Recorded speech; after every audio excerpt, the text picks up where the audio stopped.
ठाण्यातील कापूरबावडी पुलाजवळ ट्रकचा अपघात झालाय। चालकाचा ताबा सुटल्यामुळे भरधाव मल्टी एक्सेलेटर ट्रकनं रस्त्याच्या मधील दुभाजकाला धडक दिली। सुदैवाने या दुर्घटनेमध्ये चालक बचावलेला आहे, मात्र ठाण्याहून घोडबंदरच्या दिशेने वाहतूक कोंडी झाली आहे।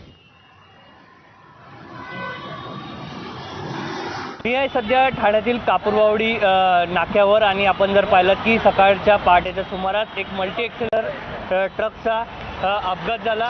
वाहन चालकाचा तोल गेल्यामुळे दुभाजकावर मोठ्या प्रमाणात हा जो मल्टी एक्सेलर ट्रक आहे त्याचा अपघात झाल्यामुळे मोठ्या प्रमाणात ठाण्यातील वाहतूक कोंडी आपल्याला पाहायला मिळते। घोडबंदर रूट ठाण्याच्या दिशेने तर ठाण्याहून घोडबंदरच्या दिशेने मोठ्या प्रमाणात वाहतूक कोंडी झाल्याचं चित्र आपल्याला पाहायला मिळते। आता वाहतूक विभागाकडनं हा 3 क्रेनच्या साहाय्याने हा जो मल्टी एक्सेलर जो ट्रक आहे तो आता बाजूला करण्यात आलेला आहे आणि सध्या आता जी वाहतूक आहे ती आता स्लो मूव्हिंग वाहतूक आता सध्या तरी आपल्याला सुरू असताना दिसून येत आहे। आणि या ठिकाणी 15 टन यामध्ये माल असल्याचं वाहतूक विभागाकडनं माहिती देण्यात आलेली आहे आणि मोठ्या प्रमाणात या ठिकाणी जे वाहन चालक आहे, जे प्रवासी आहे, त्यांना मोठा कामावर जाण्यासाठी फटका देखील बसलेला आहे।